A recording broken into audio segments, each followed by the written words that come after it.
কি কিসের বিষয়ে আপনাকে বলবেন, কোন জায়গা থেকে বলবেন যে গ্রহণযোগ্যতা নাই? গ্রাউন্ড লেভেলে একদম পৌঁছেছে। আপনি কি করে জানলেন না? কোন কিসের মানদণ্ডে আপনি আমাকে কোশ্চেন করছেন সেটা তো বলতে হবে, যে এর মানদণ্ডে আপনার এখন শিশু, বয়সের মানদণ্ডের কথা বলছেন। রাজনীতিতে বয়সের কোনো কথা হয় না, রাজনীতির হচ্ছে সময়ের উপর নির্ভর করছে।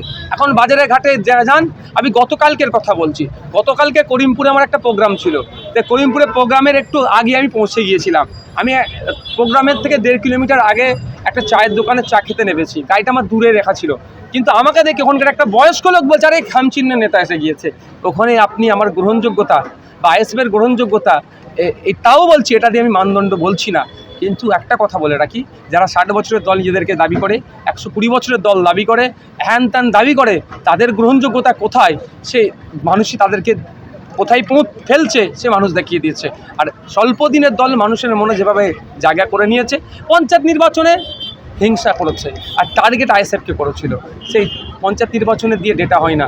আমি আপনাদের বলি, এই যে কোশ্চেন করছেন, আশা করছি 4 তারিখে সন্ধ্যার পরে এই কোশ্চেন করবেন আমাকে, কতটা গ্রহণযোগ্যতা হয়েছে, আইএসএফের কত সাইলেন্ট ভোটার আছে, আপনি তখন আমাকে কোশ্চেন করে জিজ্ঞাসা করবেন, উত্তর দেবো। আচ্ছা ভাইজান, 34 বছর যে বাংলা চালিয়েছে সিপিএম, এটা কোনো ব্যক্তি জেলে যায়নি, এই আইএসএফ এসে জেলে যাচ্ছে।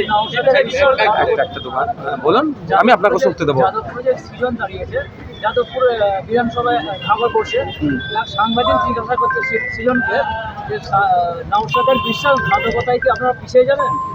আদৌ কি আপনারা বিশ্বাসঘাতকতা করেছেন? তো সৃজনদা কি উত্তর দিয়েছেন? সৃজনদা হেসে উড়িয়ে দিয়েছেন। দেখুন ব্যাপারটা বলি, কি বলবেন? দেখুন কারো কাছে টিকি আমাদের বাধা নাই। মমতা, অভিষেক, সেলিম, সুজন, শুভেন্দু, অধীর বাবু যারা আছেন, সবার শেষে বাবু লাগিয়ে দিলাম, তাদের কাছে আমাদের টিকি বাধা নাই। তারা যেমনভাবে ঘুরাবে ঘুরবো। ন্যায়কে প্রতিষ্ঠার জন্য রাজনীতির ময়দানে এসেছি, লড়াই করব বলেছি। এই লড়াই করার পথে যারা সাথ দেবে তাদেরকে নিয়ে লড়াই করব, অন্যথায় কেউ যদি মনে করে সাইড চাপবে তাদেরকে এড়িয়ে গিয়ে নিজের মতো লড়াই করব। আপনি কেউ কোশ্চেন করছিলেন? সিপিএম 34 বছর পশ্চিম বাংলা চালিয়েছে, বলছে আমরা সিপিএম আমরা এত 34 বছর রাজনীতি চালিয়েছি, কোনো ব্যক্তি জেলে যায়নি। আইএসএফ এসে, তৃণমূল এসে যত দুর্নীতি সব আইএসএফ আর তৃণমূল করছে, বিজেপির কাছে কিছু টাকা লুট করেছে। কে বলেছে? কে বলেছে? কিছু বলেছে ওরা যারা বোকা বোকা বলেছে, তথ্য দিচ্ছি। প্রেসিডেন্সি জেলের খাবার বর্তমানে যেটা দেওয়া হয় স্বাধীনতার পর থেকে সবথেকে ভালো খাবার, আর ওই খাবারে মাছ কাটতে গেলে হাত কতবার কাটে আল্লাহ জানে, সৃষ্টিকর্তাই জানে। তাহলে বামেদের আমলেও কিন্তু প্রেসিডেন্সি জেলে কত লোক ছিল, আর পশ্চিমবাংলার জেলে 25,000 ছিল কি 30,000 ছিল, ডেটাটা তাকে তুলতে বলবে, বুঝতে পেরেছে? আচ্ছা, এই ধরনের অবাঞ্ছিত মন্তব্য যারা করছে তাদের উত্তর দেওয়ার সময় নেই। সাহালি স্যার, প্রথমবার এই লোকসভা নির্বাচনে দাঁড়ালেন, মানে মানুষের মধ্যে কিরম সাড়া পাচ্ছেন বা কি আপনি দেখছেন?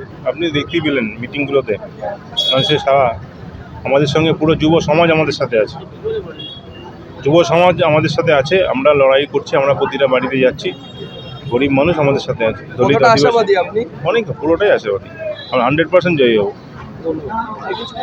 Thank you.